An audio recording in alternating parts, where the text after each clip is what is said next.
नमस्कार, आपण पाहताय कोकणचं नंबर 1 महा चॅनल कोकण सात लाईव्ह बातमीपत्रात आपलं स्वागत। सुरुवात करूया हेडलाईन्सनं। आंगणेवाडीच्या भराडी देवीच्या जत्रोत्सवाची तारीख ठरली। सेना भाजप राडा प्रकरणी गुन्हे दाखल आणि विशाल परवांना अटक करण्याची मागणी। आता पाहूया सविस्तर बातम्या। सावंतवाडीत मतदानाला काही मिनिटे शिल्लक असताना सेना भाजपात राडा झाला। याबाबत शिवसेना जिल्हा प्रमुख संजू परब यांनी घटनाक्रम सांगितलाय। याशिवाय त्यासाठी भाजपच्या विशाल परब यांना जबाबदार धरलाय। त्यांच्या अटकेची मागणीही केली आहे। पाहूया। पहिल्यांदा सावंतवाडीची ओळख शांत शहर, सुसंस्कृत शहर म्हणून ओळखलं जातं। कालचे जे प्रकार घडले तो अत्यंत निंदनीय आहे। आमचे कार्यकर्ते बुथवर असताना गाडी अंगावर घालण्याचा जो प्रकार झाला त्याला कोणी सावंतवाडी जनता माफ करणार नाही। त्यावर रिॲक्शन झालं की ते कार्यकर्त्यांनी गाड्या अडवल्या आणि अडवल्यानंतर लक्षात आलं ही इकडची माणसं नाही तर ही यूपीतली माणसं आहेत। यूपीतली माणसं येऊन दहशत माजवणं हा काय प्रकार सावंतवाडीला शोभेचा नाही आहे। ही 3 माणसं होती, यूपीतली माणसं होती, म्हणून आम्ही गाडी अडवली आणि ती पोलिसांच्या ताब्यात दिली की या माणसांवर तुम्ही गुन्हे दाखल करा। आणि आता मला कळलं की माझ्यावर गुन्हे दाखल झाले की आम्ही गाडी अडवली। जर एखादी गाडी माझ्या कार्यकर्त्याला जर चिरडण्याचा प्रयत्न करत असेल आणि कार्यकर्त्यांनी अडवून तर ती पोलिसांच्या ताब्यात गाडी दिली, ना गाडीची काच फोडली ना गाडीतल्या ड्रायव्हरला मारलं, बाचाबाची झाली असेल, एवढ्या मोठ्या प्रकारावर बाचाबाची होणारच। त्याच्यामुळे हा प्रकार मला काय योग्य वाटत नाही आणि हा जो विषय आहे हा गंभीर विषय आहे। आज सावंतवाडी इतिहासात पहिल्यांदा यूपीतल्या माणसांनी ही कोणाची माणसं आहे तर ती विशाल परबची माणसं, त्याचे बॉडीगार्ड आहेत। गाडी कोणाच्या नावावर आहे तर विशाल परबच्या नावावर गाडी आहे। पण ह्या विशाल परबला सुद्धा अटक करा अशी आमची मागणी आहे। आणि यूपीतले कोण, यांचा रेकॉर्ड आहे का पोलीस स्टेशनमध्ये किंवा यांचं क्रिमिनल रेकॉर्ड आहे का यूपीमध्ये ते बघितलं पाहिजे। पोलीस काय करतात ते मी 2 दिवस वाट बघणार, त्यांच्या यूपीतनं काही माणसं तशी आहेत आणि गाडी चढवली असते तर ते रिॲक्शन झालेलं आहे। त्यांनी काल रात्री केस केली म्हणून आम्ही केस केली। उगाच खोटी केस करून आमच्या नगराध्यक्ष मॅडमचं नाव घालून कार्यकर्त्यासाठी धावणार ना कोणतरी। आम्ही पण कार्यकर्ते धावलो। मी 7 नंबरमध्ये होतो, जेव्हा फोन आला तर मी कार्यकर्त्यांना धावून गेलो। आम्ही कधी तर दादागिरी करायला गेलो, दादागिरी तुम्ही केली यूपीतल्या माणसांनी। त्याच्यामुळे असे प्रकार होता कामा नये याची पोलिसांनी दक्षता घ्यावी। काल जेव्हा पैसे वाटणार, लोकशाही जर कोण खिळखिळी करण्याचा प्रयत्न असेल आणि जर पैसे वाटण्याचं जर रोखलं असेल आणि जर पोलीस आमच्यावर जर केसेस करत असतील तर आनंद आहे, आनंद आहे ना। काय त्यांचं चुकीचं मला वाटत नाही आहे। ते काय बोलले ते बरोबर बोलले। जो लोकशाही टिकवण्यासाठी दादागिरी संपवण्यासाठी जर गुन्हे दाखल करत असेल पोलीस तर आनंद आहे। पोलीस आपलं काम चांगलं करतायत। जर एखाद्या यूपीतल्या माणसाला अंगावर गाडी चढवण्याचं आम्ही रोखलं आणि पोलीस आमच्यावर गुन्हे दाखल करत असेल तर आनंद आहे ना। आम्ही गाडीची काच फोडली नाही, त्याला मारलं नाही, त्याला कुठे त्याचं खरसटलं, हे काय बोलणार आम्ही? व्हिडिओ बघा आहेत। ते तिथं कशासाठी आले होते? ते आले होते कशासाठी? विशाल परबची गाडी होती, विशाल परबची बॉडीगार्ड, त्यांचं तिथं काम काय होतं? विशालला वाचवायला आले होते काय?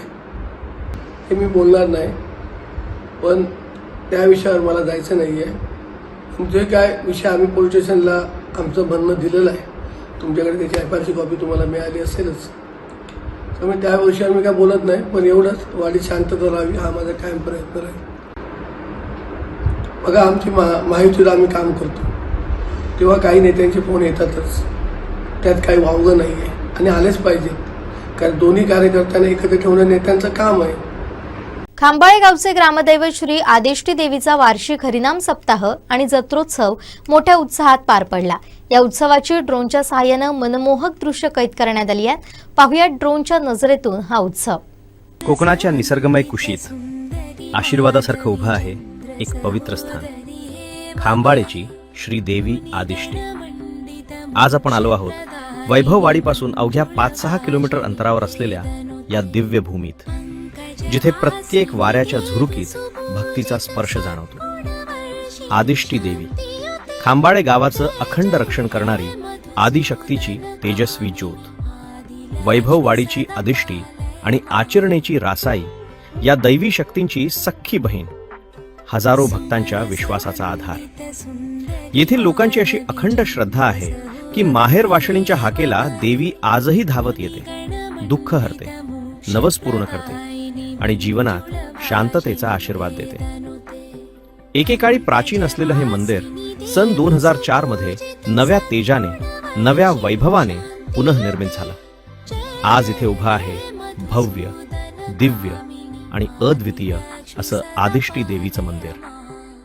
खांबाळेच्या भूमीवर उमटणारा हरिनाम सप्ताहाचा गजर, जत्रोत्सवाचा जल्लोष आणि भक्तीचा अथांग सागर आजही या गावाला दैवत्वाची नवी ओळख देतो.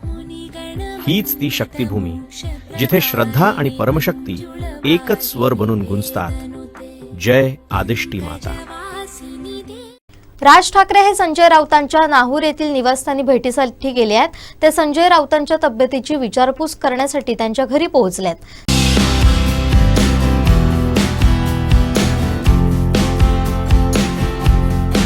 संजय राऊत यांना काही दिवसांपूर्वी गंभीर आजाराचं निदान झालं होतं. संजय राऊत यांनी स्वतः सोशल मीडियावर याबाबतची माहिती दिली होती. डॉक्टरांनी त्यांना सक्तीची विश्रांती घेण्याचा सल्ला दिला होता. या आजारावर उपचार करण्यासाठी संजय राऊत यांनी काही दिवस सार्वजनिक जीवनापासून दूर राहणार असल्याचंही सांगितलं होतं. त्याच पार्श्वभूमीवर राज ठाकरे यांनी त्यांची भेट घेतली.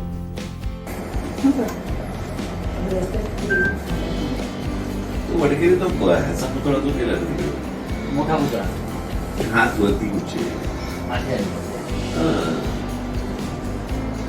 स्टाईल नाही म्हणजे अशी नाही सध्या आहे थोडासा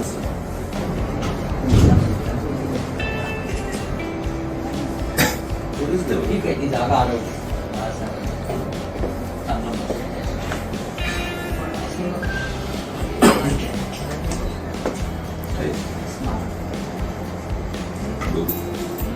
कणकवली नगरपंचायत निवडणुकीचे मतदान 2 डिसेंबरला शांततेत पार पडलं. यानंतर सायंकाळी उशिरा मतपेट्या या कणकवली तहसील कार्यालयातील स्ट्रॉंग रूम मध्ये बंद करून ठेवण्यात आल्या.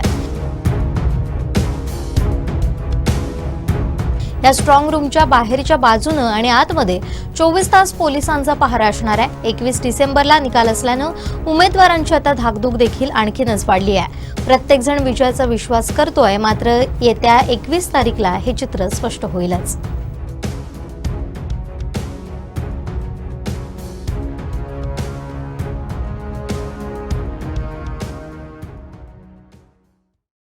काही महिन्यांपूर्वी राज्यात मोठ्या प्रमाणात मुसळधार पाऊस झाला होता. यावेळी महाराष्ट्रातील शेतपिकांचं मोठं नुकसान झालं. तसंच अनेक गावं पाण्याखाली गेली होती. त्यामुळे येथील दैनंदिन जीवनही विस्कळीत झालं होतं. त्यावेळी केंद्र सरकारनं मदत करावी अशी मागणी जोर धरू लागली आहे. मात्र आता या मदतीसाठी राज्य सरकारनं कधी प्रस्तावच दिला नाही अशी माहिती पुढे आली आहे. केंद्रीय कृषी मंत्री शिवराज सिंग चौहान यांनी संसदेत लेखी उत्तर देत या संदर्भात माहिती दिली आहे. अतिवृष्टीनंतर महाराष्ट्र सरकारनं शेतकऱ्यांना आर्थिक मदत देण्यासाठी कोणत्याही प्रकारचा प्रस्ताव केंद्राकडे पाठवलेला नाही असं त्यांनी लोकसभेत दिलेल्या उत्तरात म्हटलंय. याशिवाय केंद्र सरकारला अतिवृष्टीग्रस्त क्षेत्राची माहिती देण्यातही राज्य सरकारची गंभीर चूक झाल्याचं दिसतंय. शिवराज सिंग चौहान यांनी दिलेल्या माहितीनुसार महाराष्ट्र सरकारनं केंद्राला केवळ 1,10,309 हेक्टर शेती नष्ट झाल्याचं सांगितलंय. मात्र राज्याच्या कृषी मंत्र्यांनी सांगितलेला आकडा 14 लाख हेक्टर आहे. दरम्यान या संदर्भात मुख्यमंत्री देवेंद्र फडणवीस यांनी स्पष्टीकरण दिलंय. लोकसभेत जी प्रश्न उत्तरे येतात ती 35 दिवस आधी दिलेली असतात. मदतीसाठीचा आपला जो अहवाल आहे तो केंद्र सरकारला पाठवलाय. त्यांची टीम देखील राज्यात येऊन गेली आहे. हा अहवाल आता अंतिम टप्प्यात आहे. याशिवाय पायाभूत सुविधांचं नुकसान झालंय त्याची जी माहिती केंद्र सरकारकडून घ्यायची आहे त्यासाठी केंद्राची टीम अद्याप आलेली नाही. पुढच्या आठवड्यात ती येण्याची शक्यता आहे. यानंतर त्याचाही अहवाल पाठवला जाईल अशी माहिती त्यांनी दिली. सुप्रीम कोर्टानं भटक्या जनावरांबाबत महत्त्वाचा निर्णय घेतलाय. सार्वजनिक ठिकाणच्या किंवा रहदारीच्या ठिकाणच्या भटक्या कुत्र्यांना पकडून त्यांची नसबंदी करावी आणि त्यांना पुन्हा त्यांच्या ठिकाणी सोडावं लागणार आहे. गेली अनेक वर्ष याबाबत काम करणाऱ्या सिंधुदुर्गातील मिशन रेबीजचे अमित नाईक यांची स्थापन झालेल्या समितीवर अॅनिमल वेलफेअर ऑफिसर म्हणून निवड झाली आहे. नेमकं या निर्णयाबाबत त्यांना काय वाटतं पाहूया. सध्या जो निर्णय घेण्यात आलेला आहे सुप्रीम कोर्टद्वारे तो अतिशय योग्य निर्णय आहे असं मला वाटतं. कारण आपल्याकडे भटक्या जनावरांना स्थलांतर करणं म्हणजे त्यांना एका जाग्यावरून दुसऱ्या जागी नेऊन सोडणं किंवा त्यांना जीवे मारणं यावर कडक कायदा आहे. तसं आपण करू शकत नाही. तर नसबंदी हा एकमात्र असा उपाय आहे जो लीगली आपण करू शकतो. त्यामुळे होतं असं आहे की आपल्याकडे जी रस्त्यावर म्हणजे बस स्टँड असेल, railway station, schools, colleges, hospitals, public प्लेसवरून सर्व कुत्रे उचलायचे आहेत, त्यांची नसबंदी करायची आहे आणि पुन्हा त्या लोकेशनला त्यांना नेऊन सोडायचं आहे असा हा GR निघालेला आहे. यामुळे होणार काय तर आपल्याकडे जे लहान मुलांवर, विद्यार्थ्यांवर, मोठ्या लोकांवर होणारे हल्ले आहेत ते कंट्रोलमध्ये येतील, डॉग पॉप्युलेशन कंट्रोलमध्ये येईल. तर हा एक महत्त्वाचा मुद्दा आहे. आणि त्याचबरोबर आपल्याकडे भटक्या जनावरांना त्रास देणं, त्यांना मारणं हे सुद्धा बहुतेक कमी होईल. त्यामुळे समाजामध्ये शांतता पसरून राहील. आणि आपल्याकडे असा विषय आहे की त्या नगरपालिकेना तो GR आलेला आहे. त्या नगरपालिका त्या GRवरती काम करत आहेत. प्रत्येक नगरपालिकेने एक समिती स्थापन केलेली आहे आणि त्याच समितीमध्ये ॲनिमल वेलफेअर ऑफिसर म्हणून माझीही नेमणूक झालेली आहे. तर आता हे माझं पण कर्तव्य आहे की त्या नगरपालिकेनं योग्य ती मदत करणं, त्यांना सहकार्य करणं. कारण नसबंदी हा काही सोपा विषय नाही आहे. त्यावर खूप कडक नियम आहेत, रेग्युलेशन्स आहेत. तर ते आपल्याला फॉलो करणं गरजेचं आहे. कारण animal welfare board of India AWBI organisation registered organisation असेल तर तीच ऑर्गनायझेशन नसबंदी करू शकते. इतर कोणत्याही ऑर्गनायझेशन नसबंदी करू शकत नाहीत. आणि ABC ॲनिमल बर्थ कंट्रोल यांचे पण काही नियम आहेत. तर ते नियमसुद्धा फॉलो करणं गरजेचं आहे. तर यासाठी आपण त्या नगरपालिकेनं आम्ही मदत करत आहोत आणि आम्ही मिळून हे सगळं काम करत आहोत. तर माझी लोकांना एवढीच विनंती आहे की आपण म्हणजेच समाज आहोत आणि समाजामध्ये जर आपण एखादी चूक केली तर ती आपल्याला इवन इतर कुठच्या तरी लहान मुलांना ती भोगावी लागते. यासाठी आपण एक गोष्ट करायची आहे की आपण जर, मी मागच्या वेळी सुद्धा बोललो की आपण जर जोपर्यंत जबाबदार बनत नाही तोपर्यंत आपण काहीही सुधरू शकत नाही. तर यासाठी सुद्धा नगरपालिकेला आम्ही काही नियम काढायला सांगितलेले आहेत. ते नियम लवकरात लवकर आपल्या आपल्या तालुक्यांमध्ये लागू होणार आहेत. त्याच्यातले सगळ्यात महत्त्वाचे नियम म्हणजे जर कोणाकडे पाळलेला कुत्रा आहे तर त्याला यापुढे लायसन बाळगणं गरजेचं आहे, अनिवार्य आहे. ज्याच्याकडे लायसन नाही तो कुत्रा पाळू शकत नाही. यावर कडक कायदेशीर किंवा दंडात्मक कारवाई होऊ शकते. जर एखाद्या व्यक्तीकडे फिमेल असेल तर ज्यावेळी नगरपालिका नसबंदीचा कार्यक्रम राबवेल त्यावेळी त्यांनी आपल्या फिमेलला घेऊन यायचं आहे, तिची नसबंदी करून जायचं आहे. एखादा व्यक्ती जर नसबंदी करायला जर अपोज करत असेल तर होणाऱ्या पिल्लांना तो व्यक्ती जो आहे तो स्वतः जबाबदार राहील. आणि जर ती पिल्लं रस्त्यावर दिसली तर त्याच्या विरोधात कडक कायदेशीर किंवा दंडात्मक कारवाई करण्यात येईल. त्यानंतर जे पिल्लं ॲडॉप्शनला देतात किंवा विकतात म्हणजेच ब्रीडर्स जे आहेत त्यांनी सुद्धा एक गोष्ट लक्षात घ्यायची आहे की ती पिल्लं ज्या व्यक्तीला तुम्ही देताय त्या व्यक्तीचं नाव, नंबर, आधार कार्ड ह्या डिटेल्स तुम्ही तुमच्याजवळ ठेवायच्या आहेत. कारण यापैकी पिल्लू सुद्धा जर आम्हाला रस्त्यावर दिसलं तर त्या विरोधात सुद्धा आम्ही कडक कारवाई करणार आहोत. त्यानंतर फीडर्सना सुद्धा काही नियम लागू होणार आहेत. जर एखादा फीडर असेल तो आपल्या शहरामध्ये, आपल्या वाडीमध्ये जर तो खायला घालत असेल तर त्याने नगरपालिकेमध्ये जावं, नगरपालिकेमध्ये आपल्या डिटेल्स द्यावा. त्यांना एक आधार कार्ड मिळेल, त्यांना एक ID कार्ड मिळेल. त्या ID कार्डमधून ते अधिकृत फीडर म्हणून नेमणूक केली जाईल आणि त्यांनीच त्यांना रस्त्यावर खायला घालायचं आहे. ते सुद्धा नगरपालिका जी जागा ठरवून देईल आणि जी वेळ ठरवून देईल त्या जागेवरच आणि त्या वेळेमध्येच त्यांना खायला द्यायचं आहे. इतर वेळी खायला द्यायचं नाही आहे. विदाऊट ID कार्ड जर कोण खायला घालत असेल तर त्याच्या विरोधात सुद्धा कारवाई केली जाईल. तिसरी गोष्ट अशी आहे की आपल्याकडे जे कुत्र्यांना अन्न घातलं जातं ते अन्न व्यवस्थित शिजलेलं असायला हवं. कुसलेलं, नासलेलं अन्न किंवा पौष्टिक अन्न जर नसेल किंवा ते जर शिळं अन्न असेल किंवा जर ते शिजलेलं नसेल, कच्चं मांस जर तुम्ही त्याला घालत असाल, न पचणारं अन्न जर घालत असाल तर त्यांच्या विरोधात सुद्धा कडक कारवाई केली जाणार आहे. तर असे नियमसुद्धा आता आम्ही लागू करणार आहोत, कारण नसबंदी फक्त नसबंदी करून हे सगळं थांबणार नाही आहे. तर याबरोबर आपण सुद्धा जबाबदार बनायला हवं. जसं मी मागच्या वेळी सुद्धा बोललो, तर आपण या समाजात राहतो, तर आपण त्या नगरपालिकेनं सहकार्य करा, मदत करा. आपला नगर, आपला तालुका, आपला सिंधुदुर्ग जिल्हा स्वच्छ आणि सुरक्षित ठेवूया. थँक्यू. मतमोजणीच्या अंतिम टप्प्यात फॉरेस्ट ऑफिस समोर झालेल्या वादावादी प्रकरणी परस्पर विरोधी तक्रारीवरून गुन्हे दाखल करण्यात आलेत. यात शिवसेना जिल्हा प्रमुख संजू परब, उमेदवार ॲडव्होकेट नीता सावंत कविटकर आणि भाजप उमेदवार ॲडव्होकेट अनिल निरवडेकर, माजी सरपंच विनोद राऊळे यांच्यासह अन्य काहींवर परस्पर विरोधी तक्रारीनुसार गुन्हे दाखल झालेत. तर पोलीस ठाण्यात शांतता भंग केल्याबाबत दोन्ही गटातील 50 व्यक्तींवर स्वतंत्र गुन्हा पोलिसांमार्फत दाखल करण्यात आलाय.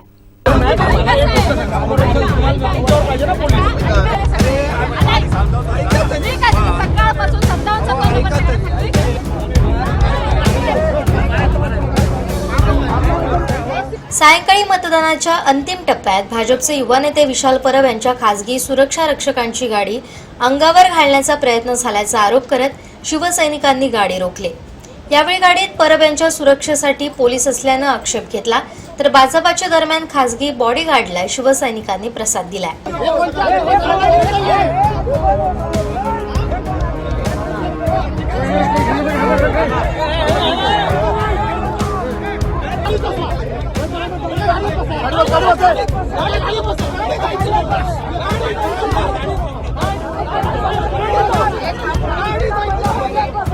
आणि त्याच नंबरची गाडी दुसरी आली. अशा ह्या गाड्या सकाळपासून सावंतवाडी फिरल्या आहे.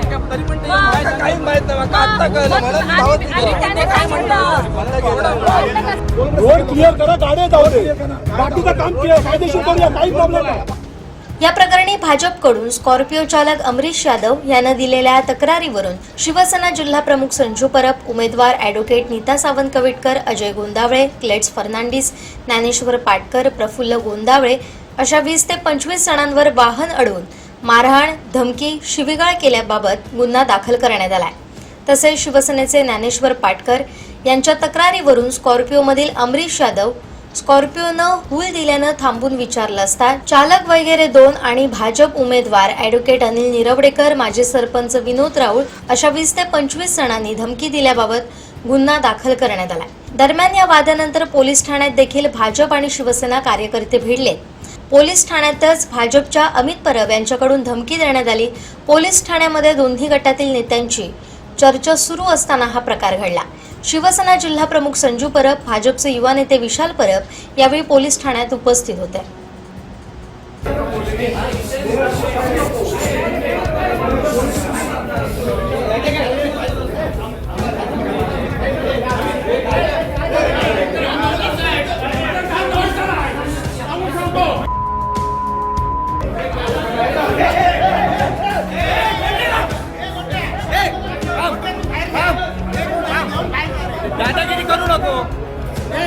मनाई आदेशाचा भंग करून एकमेकांच्या अंगावर धावून जाणं, पोलीस ठाणे आवारात शांतता भंग आणि असभ्य वर्तन केल्यावरून भाजपचे अमित परब आणि शिवसेनेचे युवासेना तालुका प्रमुख क्लेट्स फर्नांडिस अशा दोन्ही गटातील सुमारे 40 ते 50 जणांविरुद्ध गुन्हा दाखल करण्यात आलाय, अशी माहिती पोलिसांनी दिली आहे. रात्री उशिरापर्यंत पोलीस उपविभागीय अधिकारी विनोद कांबळे, पोलीस निरीक्षक अमोल चव्हाण यांच्यासह सावंतवाडी पोलिसांकडून कारवाई सुरू होती. पुढील कार्यवाही सावंतवाडी पोलीस करताय. नवसाला पावणारी अशी ख्याती सर्वदूर पसरलेल्या मालवण तालुक्यातील आंगणेवाडी येथील श्री भराडी देवीची वार्षिक जत्रा निश्चित झाली आहे. दरवर्षी लाखोंच्या संख्येनं भाविक या जत्रेला उपस्थिती दर्शवतात. यावेळी सुमारे 10 लाखांपेक्षा जास्त भाविक यात्रेस उपस्थिती दर्शवतील असा अंदाज व्यक्त करण्यात आला. आंगणेवाडी येथील श्री भराडी देवीची जत्रा 9 फेब्रुवारी 2026 ला होणार आहे. बुधवारी सकाळी देवीचा हुकूम घेऊन ही तारीख निश्चित करण्यात आली. आंगणेवाडीत येणारे लाखो भाविक देवीच्या दर्शनाची आस घेऊन येतात. वस्त्रालंकारांनी सजवलेली देवी याची देही याची डोळा पाहून जीवनाचं सार्थक झाल्याचा अनुभव भाविकांना या ठिकाणी येतो. कोणत्याही प्रकारची गैरसोय न होता आई भराडी मातेचं दर्शन होण्यासाठी आंगणे कुटुंबीय आंगणेवाडीचे सर्व सदस्य मेहनत घेत असल्याची माहिती मंडळाचे अध्यक्ष छोटू आंगणे यांनी दिली आहे. अनेक व्यापारी, व्यावसायिक यांना रोजगार उपलब्ध करून देणाऱ्या या यात्रोत्सवामध्ये मोठ्या प्रमाणात मुंबईकर चाकरमानी उपस्थिती दर्शवतात. आता आंगणेवाडीच्या जत्रेची तारीख निश्चित झाल्यानंतर रेल्वे तसेच खासगी वाहनांच्या बुकिंगसाठी चढाओढ लागणार आहे. राजकीय क्षेत्रातील सर्व पक्षीय नेते जत्रेला उपस्थिती दर्शवत असल्यानं ग्रामस्थ मंडळाबरोबरच शासनाची सुद्धा या यात्रेच्या नियोजनासाठी एक प्रकारची कसोटीच लागते. जत्रेची तारीख आता जाहीर झाल्यानं पूर्वतयारीस लवकरच प्रारंभ होणार आहे. जत्रेची तारीख ठरवण्याचा कौल झाल्यानंतर श्रीदेवी भराडी मंदिर 3 डिसेंबर ते 5 डिसेंबर 2025 असे 3 दिवस धार्मिक विधीसाठी बंद राहणार आहे. कुणालाही प्रवेश दिला जाणार नाही. भाविकांनी नोंद घेण्याचं आवाहन आंगणे कुटुंबीय आंगणेवाडी यांनी केलंय. मतदानानंतर माजी नगराध्यक्ष समीर नलावडे आणि माजी उपनगराध्यक्ष बंडू हरणे यांच्याशी संवाद साधलाय आमचे कणकवली प्रतिनिधी उमेश बुचडे यांनी.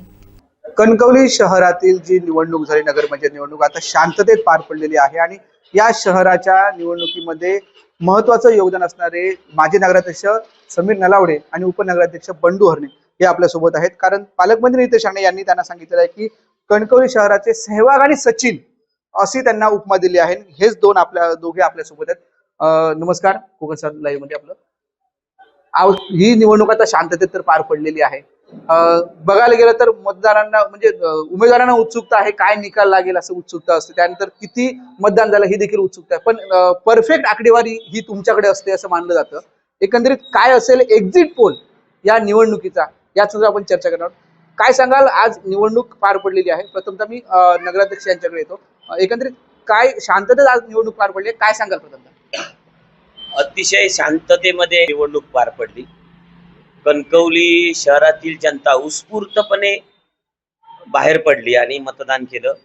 आजपर्यंत कधी मतदान झालं नाही एवढं 80% मतदान आज झालंय. आणि मला वाटतं विरोधकांनी आरोप केले होते की म्हणजे भयमुक्त कणकवली वगैरे असं काही आरोप केले होते, त्याला मतदारांनीच उत्तर दिलेलं आहे. त्याच्यामुळे हे भय बिय इथं काही नाहीये. तर लोकांचा आमच्यावर विश्वास आहे, लोकांचा विकासावर विश्वास आहे. लोकांना माहिती आहे की विकास करतो कोण, कोणाच्या नेतृत्वाखाली आपण विकास करतो, तर राणे साहेबांच्या नेतृत्वाखाली विकास करतो. म्हणून आजचं जे मतदान झालेलं आहे विकासाला मतदान झालेलं आहे.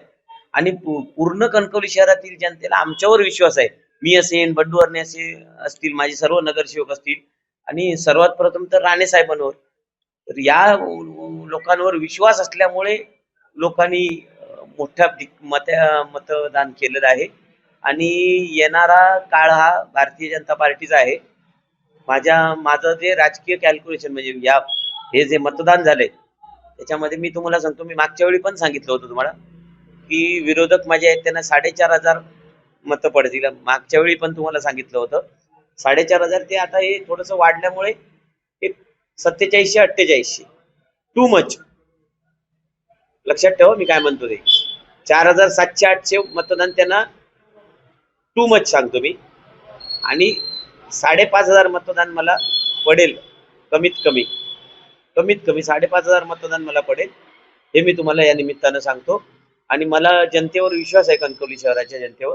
कणकवली शहराच्या जनतेने आज जे प्रेम दिलंय आणि आज जे उत्स्फूर्तपणे मतदान केलंय हे नक्कीच भारतीय जनता पार्टीच्या पारड्यातलं मतदान आहे असं मी मानतो. काही नवीन नगरसेवकांचे चेहरे होते, तसेच काही जुने देखील चेहरे होते. किती नगरसेवक निवडून दिले असं काय सांगाल? मी तुम्हाला सांगतो, आजचा अभ्यास केल्यानंतर मला असं वाटतं की 17च्या 17 नगरसेवक निवडून यायला पाहिजे. आता मी आणि बंडू हरणे तेच कॅल्क्युलेशन काढत होतो. 17च्या 17 नगरसेवक निवडून आले पाहिजे. नगराध्यक्ष सुद्धा चांगल्या मोठ्या फरकाने निवडून येईल असं आताच हे आजची जी आकडेवारी आली आहे आमच्या समोर त्याच्यावरनं दिसतंय. प्रत्येक नगरसेवकाने आपल्या वेगवेगळ्या पद्धतीने आपलं कॅल्क्युलेशन दिलेलं आहे. कार्यकर्त्यांनी अतिशय प्रेमाने आणि अतिशय जोमाने काम केलं. जी राजकीय परिस्थिती कणकवली शहरामध्ये भडकवली होती, ज्या ज्या विषयावर माझ्यावर आरोप केले, माझ्या नेत्यांवर आरोप केले, ते खरोखर कणकवली शहरातील जनतेला आवडले नाही.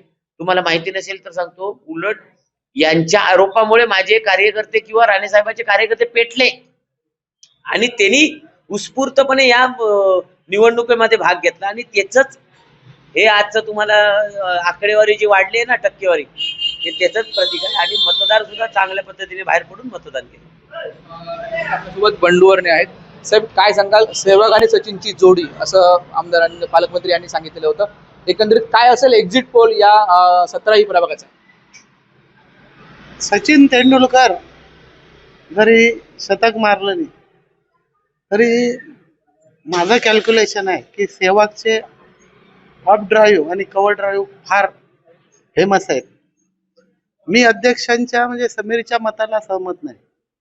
माझ्या हिशोबाने आमचा समीर 800 मताच्या कमीत कमी पेक्षा जास्त मताने आला पाहिजे. त्याचं कॅल्क्युलेशन मी सांगतो की 10,584 जे मतदान झालं, एक आम्हाला अभिप्रेत जास्तीत जास्त काढलं होतं आम्ही, ते 9,500 होते. कमीत कमी 1100 म्हणजे 10,000 म्हणजे 1000 ते 1100 मतदान जास्त झालं. 18ची सत्ता जेव्हा आपण घेतली आणि 18 ते 23 मध्ये आमचा 5 वर्षाचा कार्यकाल संपला आणि ह्या 5 वर्षात त्यांच्या अध्यक्षतेखाली मी असेन किंवा आमचे सर्व सहकारी असतील जी विकास कामं केली आपण पाहता, तेव्हा जर निवडणूक लागली असती तर याही पेक्षा कचरा झाला असता. आणि म्हणून लोक उत्सुकतेने होते आणि जवळ जवळ गेले 2.5 वर्ष ते आणखी काही महिने 2.5-3 वर्ष होत आली, पुढच्या महिन्यात होतील. लोक अक्षरशः वाट बघत होते की आमच्या समीरच्या नेतृत्वाखालच्या नगरपंचायतच्या टीमला परत कधी एकदा कणकवलीच्या सत्तेवर बसवतोय. आणि ही उत्स्फूर्तता जी मतदारात होती ना, ती आजच्या निवडणुकीच्या वोटिंगच्या दिवशी आज तुम्हाला पाहायला मिळते. ही जी उत्सुकता आहे, उत्स्फूर्तता आहे, ही उत्स्फूर्तता म्हणजे 1100 मतं वाढलेली दिसते. आणि म्हणून तुम्हाला सांगतो, जी उत्स्फूर्ततेने पडलेलं जे मतदान आहे आणि तरी त्या मतांचा हिशेब घालता माझ्या हिशोबाने, ह्यांच्या किंवा माझ्या हिशोबाने मी ही फिगर फार कमी सांगतोय.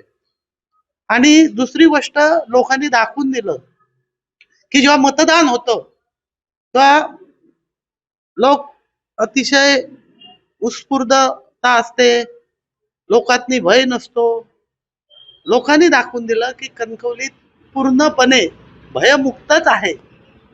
ते जे सांगत होते ना भयमुक्त आम्ही करणार, लोकांनी भयमुक्त केलेली आहे. त्यामुळे लोकांनी अगदी अतिशय चांगल्या वातावरणात आणि खुल्या वातावरणात मतदान केलंय आणि त्यांना काही करून आम्हाला सत्तेवर बसवायचं होतं. ही 2023 पासूनची त्यांची इच्छा होती ती आज ह्या मतदानातून मतदारांनी पूर्ण केलेली आहे. पालकमंत्री नितेश राणे यांना घेरण्यात आलं. दोन्ही शिंदे सेना यावेळी एकत्र या सर्व तुमच्या टीमच्या आणि पालकमंत्र्यांच्या विरोधात उतरली. काय सांगाल त्याबद्दल? पालकमंत्री हे राणे साहेबांचे मुलगे आहेत, लक्षात ठेवा. आणि त्यांचा राजकीय अभ्यास प्रचंड आहे आणि फार चतुर आहेत ते.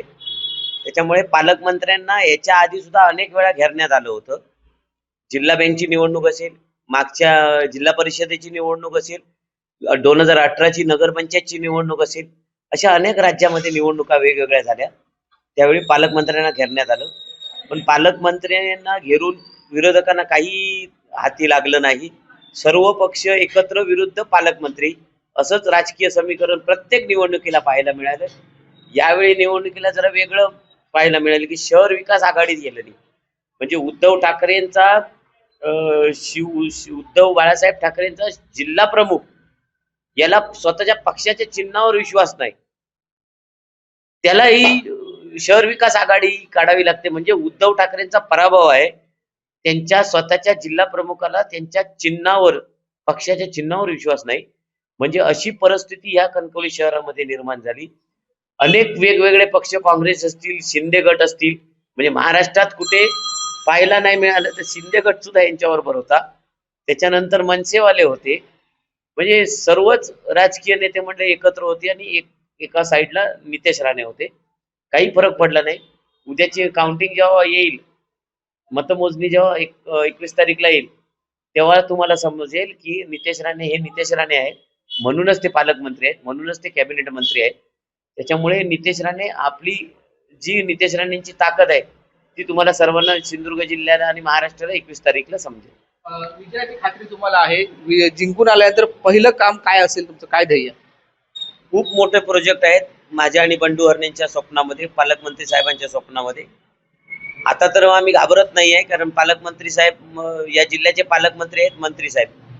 त्याच्यामुळे पालकमंत्र्यांच्या हातातच तिजोरीच्या चाव्या आहेत.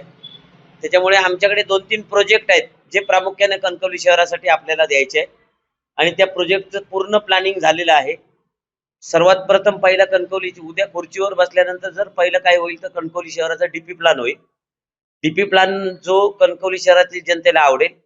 कणकवली शहराचं 25 वर्षाचं नंतरचं पॉप्युलेशनचा विचार काय असेल विचार करून हा कणकवली शहराचा डीपी प्लॅन बनवलाय. त्याच्यामुळे येणाऱ्या काळात स्विमिंग पूल असेल, जो आपल्याला स्विमिंग पूल राज्यस्तरीय स्पर्धा भरवू शकतो असा स्विमिंग पूल करायचा आहे, त्याला पहिली दिशा देऊ. त्याच्यानंतर मोठं गार्डन आहे, त्या गार्डनला दिशा देऊ. त्याच्यानंतर काही रिझर्वेशन आपल्याला डेव्हलप करायची आहे. त्यामध्ये नाट्यगृह हे मंत्री साहेबांच्या स्वप्नामध्ये आहे. हे मोठं भव्य असं नाट्यगृह जे कुठेच नसेल असं भव्य नाट्यगृह मुंबईच्या धर्तीवर असं एक मोठं 35 गुंठ्याच्या रिझर्वेशन मध्ये बनवण्यात येईल. अशा पद्धतीने वेगवेगळी रिझर्वेशन डेव्हलप करू आणि भविष्याचं विजन हे आमचे हेच प्रोजेक्ट करून कणकवली शहरातील जनतेला सुख आणि सुखसोयी देण्याचा आमचा प्रयत्न असेल. नितीन भंडवरे साहेबांनी म्हटलं की सगळीच कामं आपल्याकडे आहेत, प्रोजेक्ट आहेत नवीन. तुम्ही ज्यावेळी फिरता काम करता त्यावेळी तुम्हाला विकास काम करताना बरीच अडचणी आल्या आहेत. नवीन काही तुमच्याकडे ध्येय आहे का ह्या नगरपंचायत निवडून आल्यानंतर? नवीन म्हणजे आमच्या डोक्यात, समीरच्या किंवा माझ्या डोक्यात किंवा आमच्या सहकाऱ्यांच्या डोक्यात पहिली गोष्ट त्यांनी नाट्यगृह सांगितलं, पण मल्टीपर्पज कला अकॅडमी म्हणजे जे कल्चरल ऍक्टिव्हिटीज साठी इन्फ्रास्ट्रक्चर करायचं. दुसरी गोष्ट जे कणकवलीकरांना सर्वांना विशेषतः तरुणाईना जे ग्राउंड पाहिजे, मोठं प्ले ग्राउंड, हे आपल्याला संपादनाची प्रक्रिया आम्ही गेल्यानंतर अधिक वेगाने झालेली दिसेल आणि ते तिथे उभं राहताना दिसेल. आपण स्पोर्ट्स कॉम्प्लेक्स मध्ये फेज 1 आणि फेज 2 आणतोय. याही पेक्षा पलीकडे कणकवली जे मोलमजुरी करणारे श्रमजीवी असलेले कर्मचारी आहेत किंवा हातावर पोट असणारे एक भंगार गोळा करणारे ती छोटी मोठी कामं करून असतील, यांना स्वतःची हक्काची घरं मिळाली पाहिजे. आणि म्हणून यासाठी हाऊसेस फॉर डिश हाऊसेस किंवा हाऊसिंग स्कीम यासारखा रिझर्वेशन म्हणजे त्यांनी समीर म्हणाला तसं की डेव्हलपमेंट प्लॅन मध्ये आपण ही रिझर्वेशन ठेवली खास करून आणि ती डेव्हलप करून एक 100 घरांचा असा दरवेळेला टप्पा, एक 500 घरांचं टार्गेट करून की जी घरं लहान असतील पण ती त्यांना घ्यायला परवडली पाहिजे. म्हणजे त्या घरांची कॉस्टच जास्तीत जास्त म्हणजे लहान असतील ती 220, 310, 410 मुंबईच्या धर्तीवर म्हाडाच्या धर्तीवर तुम्ही पाहिला असाल. या घरांची किंमत 6 लाख ते 8 लाख या दरम्याने जाईल. शहरात प्रधानमंत्री आवास मधून त्यांना 3 लाख रुपये एक अनुदान मिळेल आणि त्यांना विना तारण 5 लाख रुपये कर्ज मिळतं. या कर्जाचा हप्ता जास्तीत जास्त 1,500-2,000 ते 3,000 असेल आणि ही कुटुंब महिन्याचा हातावर रोजगार कमवून ते 2-3 हजार रुपये त्यांना परवडणार आहे भरणं. आणि म्हणून ही जर घरं त्यांना दिली तर ते स्वतःच्या हक्काच्या घरात अति निर्धास्तपणे आपला दिवसभराचं कष्ट करून उदरनिर्वाह करून स्वतःच घरात अतिशय आरामशीर आनंदाने झोपू शकतात. एक आनंदाची झोप आणि सुखा समाधानाचं वास्तव्य देण्यासाठी ह्या घरांची, हाऊसिंग घरांची स्कीम कुठच्याही परिस्थितीत कणकवली नगरपंचायत टप्प्याटप्प्याने पूर्ण आम्हाला करायची आहे. एज्युकेशन हब बद्दल नंतर बोलू, कारण त्या बाबतीत सन्माननीय नितेश राणे आणि त्या लेवलला आम्हाला आमची चर्चा झालेली आहे, पण त्या बाबतीतलं मी आता एवढ्यात काही सांगणार नाही, पूर्ण झाल्यावर आपण बोलू. राजकीय आरोप प्रत्यारोप या गेले 15 दिवस सुरू होते, कसं उत्तर द्याल विरोधकांना? आम्ही मधल्या काळात काही नाही उत्तर दिलं. ते भयमुक्त आणि भ्रष्टाचार मुक्त अगदी तोच नारा लावला होता. कोणी लावला होता की राजन तेली आणि संदेश पारकर. कणकवलीचे लोक राजन तेलीला ओळखतात आणि संदेश पारकरला ओळखतात. कोणीतरी चांगल्या माणसाने एखाद्या वेळेला भ्रष्टाचाराचा आरोप केला असताना तर लोकांनी थोडाफार विश्वास म्हणजे नक्की खात्री केली असती. ह्या दोघांनीच केला. लोक माहित आहेत ना यांच्याकडे काय होतं, हे कुठे काय झाल्या, काय काय केलं ह्याने. शोधतं का ह्या दोघांना भ्रष्टाचाराचा आरोप केलेला? आरोप कोणी कोणावर करावे यापेक्षा कोणी करावेत याच्यातला तरी फरक आहे ना. यांच्या भ्रष्टाचार म्हणजे 5वीला पुजलेला. यांनी दुकानं, हे सत्तेवर होते ना तेव्हा नगरपंचायतची दुकानं केली. हे राजन तेली झेडपीला होते, हे यांचं घर चालवायचं दुकान होतं. हे लोकांना माहित आहे. त्यामुळे चांगल्या एखाद्या माणसाने आरोप केला असता तर एवढ्या लोकांनी थोडाफार त्याच्यावर विश्वास दाखवला असता. त्यामुळे आम्ही त्यांच्यावर काही बोललो नाही, काही बोललो नाही. बघा तुम्ही, आमच्यातलं एकही समीर असेल, नगराध्यक्षाचा उमेदवार असेल, आमचे पालकमंत्री असतील, कोणीही बोललं नाही. तर लोकच चेष्टा करायला बोलतोय कोण? म्हणजे खोळा जेव्हा दगड मारायला लागतो ना एखादा, तेव्हा आपण किती निग्लेक्ट करतो आपण. त्यातला प्रकार म्हणजे त्या हिशोबाने आम्ही हे सगळं निग्लेक्ट केलं. निश्चितच शेवटचा प्रश्न नगरदेव साहेब, एक्झिट पोल तुमच्या समोर आहे. 17 प्रभागामध्ये 17ही नगरसेवक जे आपले निवडून येणार असं आपण म्हणताय, एकंदरीत काय आकडेवारी असेल, काय सांगा? चांगल्या मताधिक्याने नगरसेवक निवडून येतील. आकडेवारी माझ्या समोर आहे. मी रात्री जरा आणखी थोडस त्याच्यात कॅल्क्युलेशन करणार आहे, कारण मला माझ्या समोर आकडेवारी आल्यानंतर मी बंडूला बोलवून घेतलं आणि बंडूला सांगितलं की कुठे आपण एखाद दुसरी सीट लॉस झालो तर 15 सीट तर मी तुम्हाला आज सांगतो 17 सीट का म्हणालो तर त्या 2 सीट सुद्धा आपल्याला निघू शकतात. त्याच्यामुळे 17 सीटवर आमचा एक अभ्यास आहे की 17 सीट येतील. म्हणजे जर लोकांनी उत्स्फूर्तपणे जे मतदान केलेलं आहे ते जर आमच्या विकास कामांच्या जोरावर जे आमच्यावर विश्वास ठेवून केलं असेल तर 17 सीट येतील. नगराध्यक्ष सुद्धा एक चांगल्या मोठ्या फरकाने ची मतं मला मिळतील असं मला वाटतं. त्यामुळे नगरसेवक सुद्धा असं एक घासाघाशीत नाही पण चांगल्या मताने निवडून येतील. धन्यवाद बंडू वर्डे. माझे नगरसेवक समीर लाडे यांनी सांगितलेलं आहे की लोकांनी जो उत्स्फूर्तपणे बाहेर येऊन मतदान केलं आहे तो आमच्या म्हणजे सगळ्यांच्या भल्यासाठी केलेला आहे आणि विकासाच्या दृष्टिकोनातून आमच्या पाठीशी लोक राहिले. त्यामुळे आम्हाला खूप बरं वाटलं. निश्चितच आम्ही निवडणूक आल्यानंतर वेगवेगळ्या विकास कामांचे ध्येय पालकमंत्र्यांच्या माध्यमातून करणारच आहोत, पण तूर्तसा आता निकालाची वाट बघण्याची आपल्याला गरज आहे. कॅमेरामॅन साहिल बागवेसह उमेश बुचडे, कोकण सात लाईव्ह, कणकवली. नगरपंचायत निवडणुकीच्या अनुषंगाने जिल्हाधिकारी तृप्ती थोडमिसे यांनी कणकवली तहसील कार्यालयाला भेट देऊन आढावा घेतला. यावेळी पत्रकारांशी संवाद साधला, त्यावेळी त्या काय म्हणाल्या पाहूया.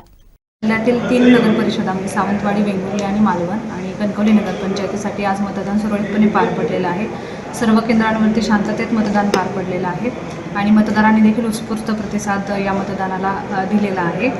आत्तापर्यंतचं जे मतदान झालेलं आहे या प्रक्रियेमध्ये महसूल प्रशासन, पोलीस प्रशासन, नगरविकास प्रशासन तसेच इतर यंत्रणा यांनी समन्वयाने काम केलेलं आहे. त्यामुळे देखील मतदान चांगलं झालं. पूर्ण प्रक्रिया शांततेत पार पडली. त्याच पद्धतीने आम्हाला सर्व मतदारांचं मी अभिनंदन करते, कारण त्यांनी त्यांचा हक्क बजावला आहे घरातून बाहेर पडून. तसेच त्याचबरोबर विविध राजकीय पक्षाचे कार्यकर्ते असतील, सन्माननीय लोकप्रतिनिधी असतील आणि विविध मीडियाचे प्रतिनिधी असतील, त्यांनी देखील ही प्रक्रिया पार पाडण्यासाठी आम्हाला सहकार्य केलं. त्याबद्दल देखील मी त्यांचा आभार मानते. आज मोठा मुहूर्त होता, त्यामुळे बऱ्याच ठिकाणी विवाह सोहळे आयोजित करण्यात आले होते आणि अशी काही उदाहरणं बघायला मिळाली की ज्या ठिकाणी नववधू किंवा नववर हे आधी लग्नाच्या आधी त्यांनी आपलं मतदान आधी त्याला प्राधान्य दिलं. एक नक्कीच चांगला मेसेज आहे, कारण नवीन तरुण पिढी लोकशाहीच्या प्रक्रियेत तितकाच रस घेते हे बघून नक्कीच एक प्रेरणादायी चित्र आपल्याला दिसतं. काही तुरळक प्रकार झाले जे मॉकपोलच्या वेळेस झाले होते आणि एका ठिकाणी मालवणमध्ये देखील पोलिंगच्या वेळेस मतदानाच्या मशीनमध्ये प्रॉब्लेम झाले होते, परंतु माननीय राज्य निवडणूक आयोगाच्या निर्देशान्वये त्वरित आम्ही कारवाई करून योग्य ती प्रक्रिया करून मतदान प्रक्रिया पुन्हा सुरू आहे. शेवटी ठळक घडामोडी पुन्हा एकदा. आंगणेवाडीच्या भराडी देवीच्या जत्रोत्सवाची तारीख ठरली.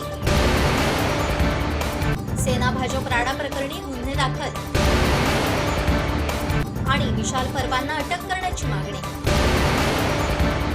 बातमीपत्रात वेळ झाली इथंच थांबण्याची. पाहत राहा कोकणचं नंबर 1 महा चॅनल कोकण सात लाईव्ह. धन्यवाद.